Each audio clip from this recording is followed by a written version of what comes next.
Two announcements first.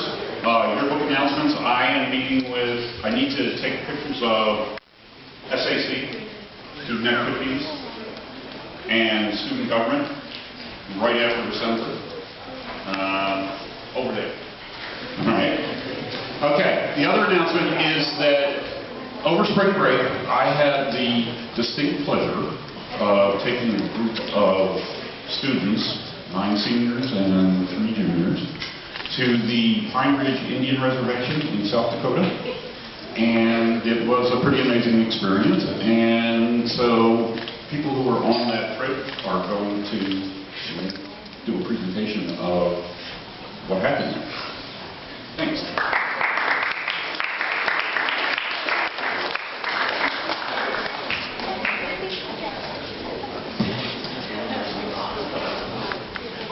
Hello everybody. I'm going to start off by sharing a few statistics regarding the Pine Ridge Reservation we visited, so that you guys can get an idea of why we actually went to the reservation in the first place and why they need help. So on Pine Ridge, there is an unemployment rate between 80 to 90%. There's a per capita income of $4,000. Pine Ridge also has 8 times the United States rate of diabetes, 5 times the United States rate of cervical cancer, twice the rate of heart disease, and 8 times the United States rate of tuberculosis. Alcoholism rate is estimated as high as 80%, and as a direct result, 1 in 4 infants are born with fetal alcohol syndrome. Not to mention that the teen suicide rate is 4 times the national rate, and infant mortality is also 3 times the national rate. And life expectancy on Pine Ridge is the lowest in the United States and the 2nd lowest in the Western Hemisphere, second only to Haiti. I know this is like a lot to take in, and it seems like the reservation's a really gloomy and depressing place. And while this is true because they need a lot of help, I also want to kind of share with you guys that there's also a lot of good on the reservation and a lot of positive change that's taking place. So for the Lakota people, their culture is still very vibrant and very much alive on the reservation. And the youth is very promising and intelligent.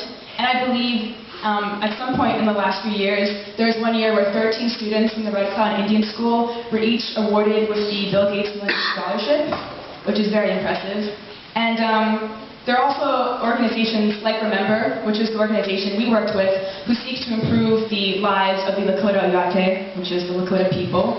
And I think I can speak for all the students up here when I say that we were very honored to be a part of that change, and it's something we're going to remember for the rest of our lives.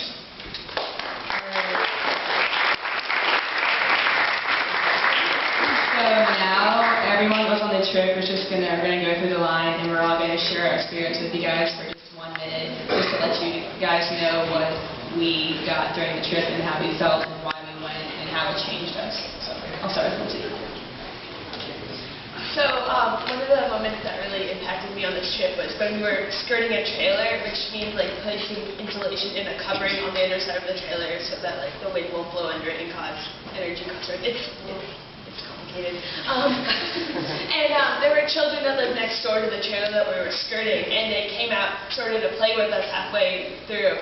And let's just say that Jake and I gave a lot of piggyback rides that day. And it was really amazing because these kids were just so happy, and they were so like they could play with like anything they found. They were just like, oh, let's build like a fort out of they made like a pile of dirt and put like wrappers of chip bags and bottles in it. And they're like, oh, it's beautiful. And I thought it was more beautiful than any sandcastle or any little castle that I've ever built. And they gave me this brooch, which I thought was really beautiful because even though like they live in poverty, they're still really giving, which is really beautiful.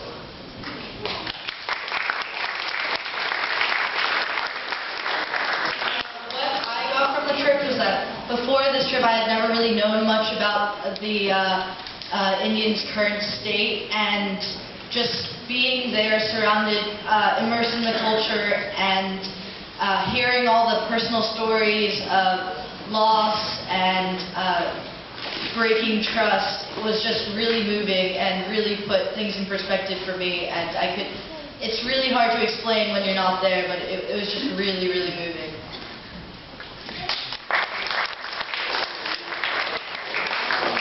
A lot of service trips before, and I think that this is one of the best service trips I've ever been on.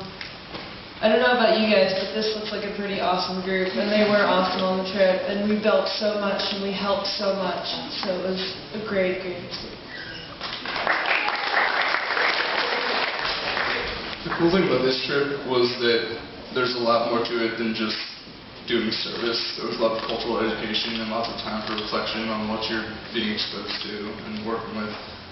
And that was actually a little more valuable to me than even helping with the building projects, because it changes your perspective a lot when you go and do something like this.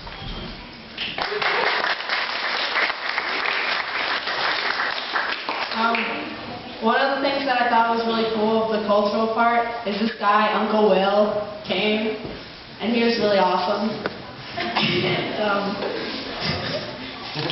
He told a story about Turtle Island, where the North America, not Canada, and is on top of a mother turtle, a giant turtle, and then the god built the land on top of the turtle. And so you should all call North America Turtle Island from now on. Yeah.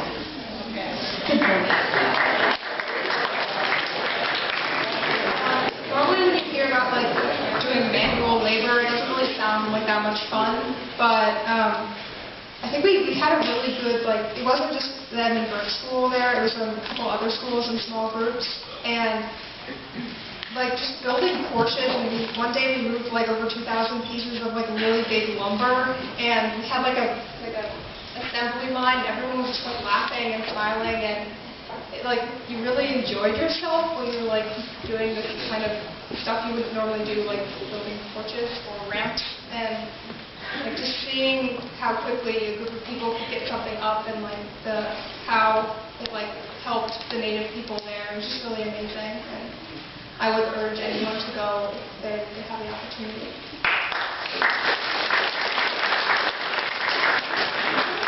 I took a lot away from the trip, but I think one of the most important things is just to kind of be quiet and stop talking during all these silences, and just listen to what's around you and embrace nature and everything, and just stop driving cars and all that jazz. I don't know. It makes you think.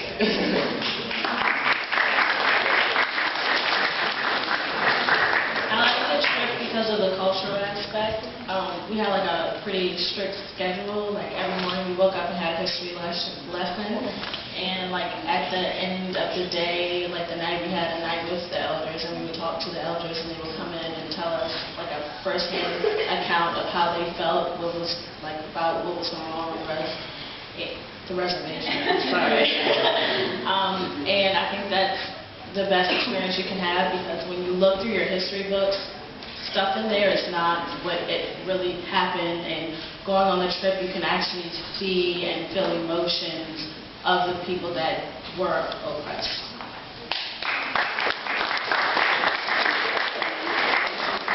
Yeah, so I know for me, one of the most sort of important parts of the trip was definitely the cultural experience and hearing the wisdom of the elders and really seeing what the people are sort of going through and went through and are still going through, just from that sort of oral history, more than from that what we read in the books. That was definitely an important part of it.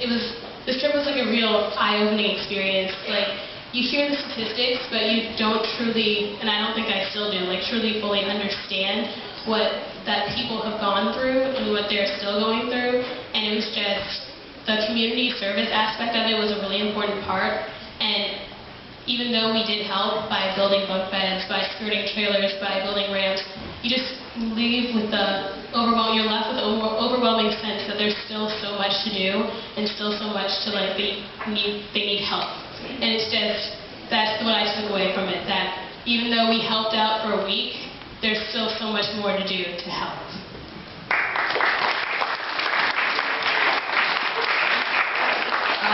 So I agree with what everyone else said, but for me, what really struck me was how people that have so little were willing to give us so much of their culture, but also they sold us jewelry that they make, and they were just so kind to us, and they weren't talking to us in order for us to help them, but they were talking to us in order to educate us about the truth. and what it's like to live on the reservation. And it was just really heartwarming to see their culture be so vibrant in a place that is otherwise dead in terms of the surroundings that they live in. And I really enjoyed working with the kids and playing with them because they were full of so much life. And it was just really peaceful there, and I think that's what I took away from it. And so that's something that I will actually never forget, and it was one of the most pivotal moments in my life.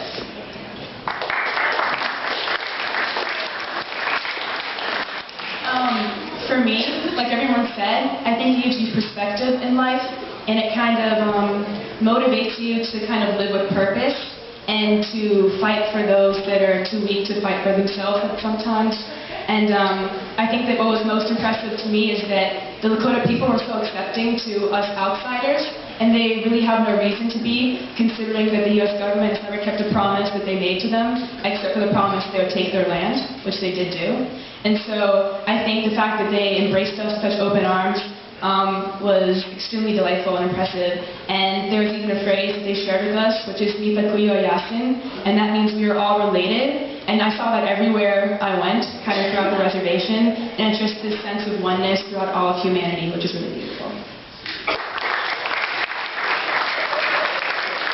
Alright, so before we show our slideshow that Nate did, we have a couple of announcements. So in order to continue to help the reservation, we are going to have a box for clothing donations for the children and grown-ups on the reservation. And I've already started to donate clothes, but I'll have this box in the atrium for the next 2 weeks.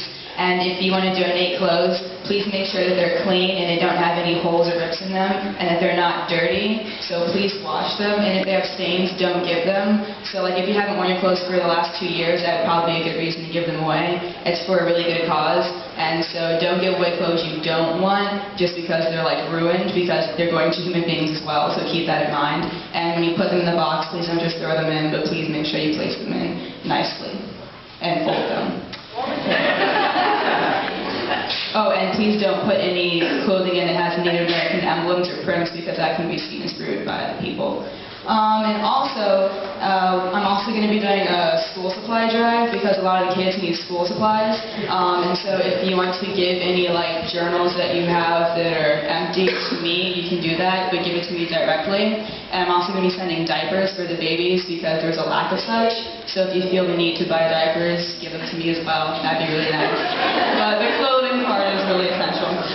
In addition, we're also going to be starting a petition because in the reservation they have a place called the Badlands, and I put that in quotations because that's not the actual name, but it's what is it?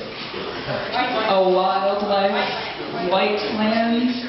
Okay, so it's like white lands and it's in a national park, but that was where the Native Americans believed that the earth originated from, and so it's a really holy place to them, and the government basically took it over, and now they made it a national park, and the Native Americans aren't allowed to walk on that land, but we were, and we're outsiders. So basically we're starting a petition. Age will talk to you about what the petition is about because I don't know the details. I will have a petition up by the end of the day. It will be on the library right here, pretty much all around the school, even in the middle school. So please sign it. We will put information about the Badlands so you know exactly what you're signing, so you can actually fill. The petition is to deauthorize the Badlands, basically get it away from the U.S. government, back in the hands of the Lakota people, so they can actually sort of be on their sacred lands once more. So that's what the petition's for. And it'll be up.